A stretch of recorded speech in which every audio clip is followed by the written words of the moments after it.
Je m'appelle Amandine Meyer et j'ai réalisé Histoire pour deux trompettes.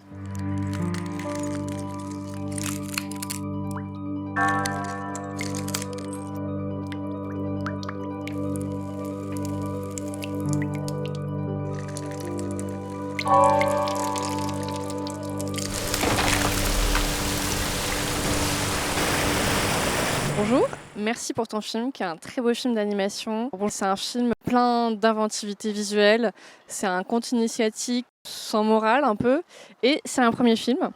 Est-ce que tu peux nous parler un petit peu de la jeunesse du film?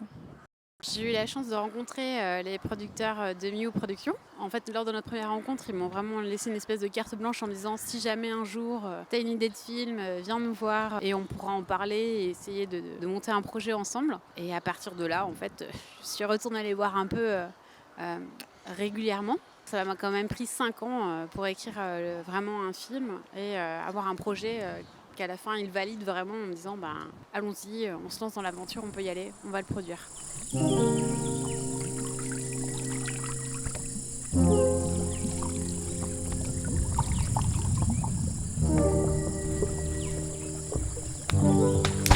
Est-ce que tu peux nous parler de tes choix de techniques d'animation? Parce que alors il y a plusieurs techniques, il y a de l'aquarelle si je ne me trompe pas, et il y a une autre forme, enfin il y a une animation un peu plus classique en termes de ce qu'on voit. Est-ce que tu peux nous dire comment tu as choisi ces techniques par rapport à l'histoire que tu as voulu raconter? Alors je sais pas si j'ai vraiment choisi par rapport à l'histoire, c'était plus comme c'est la première fois que je faisais un film d'animation, j'avais surtout envie d'être efficace pour pas que, enfin déjà que j'avais mis 5 ans pour aboutir le projet, il fallait que ça aille vite dans la réalisation. Et moi, je découvrais en même temps les techniques d'animation. Dans ma pratique artistique, je fais beaucoup d'aquarelle, mais je fais aussi du dessin à la main, à l'encre. J'aime bien changer de technique. Et du coup, là, j'ai essayé de faire un compromis entre des fonds à l'aquarelle, qui est une technique qui me plaît beaucoup, et un dessin à l'ordinateur pour aller plus vite dans l'animation et pas avoir de perte de temps dans la fabrication du film. Parce que je voulais qu'il y ait une espèce, enfin, ouais, qu'il y ait de l'énergie et que ça s'enchaîne.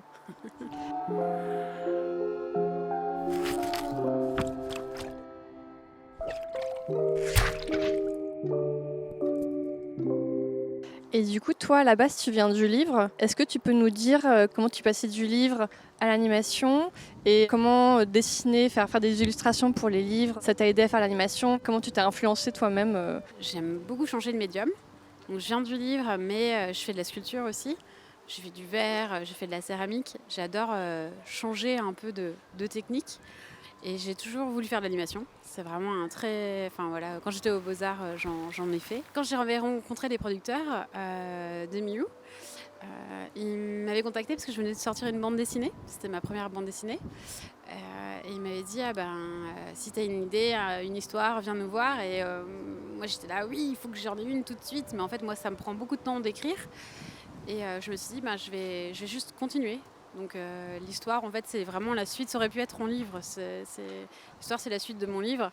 Mais tout à coup, comme le médium proposé, c'était l'animation, c'est devenu un dessin animé.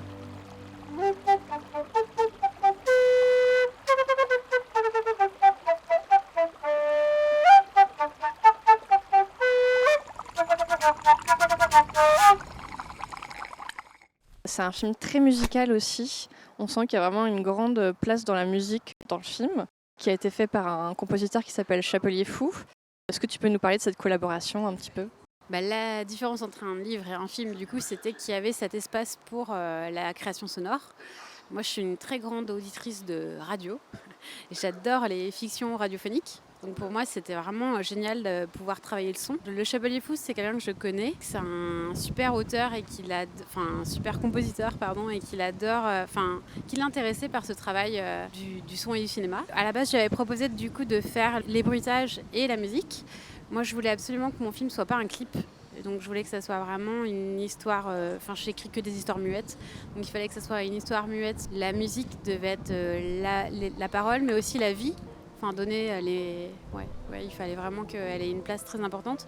Et j'avais envie que ça soit quelqu'un d'extérieur qui écrive cette partie-là pour enrichir en fait ce que moi j'apportais par l'image. Donc j'avais vraiment besoin d'un compositeur. Mais quand j'ai proposé au Chapelier, au début, il devait tout faire et au final, avec le temps, le Covid, etc., tout ce qui s'est un petit peu, son emploi du temps a un peu changé. Il n'a pas fait le bruitage, donc c'est Mathieu Canaguier qui s'est occupé de la partie bruitage. Donc j'ai eu 2 musiciens et c'était 2 parties très très intéressantes. Le Chapelier, il a vraiment plus une carte blanche, même si on a beaucoup discuté. Et avec Mathieu Canaguier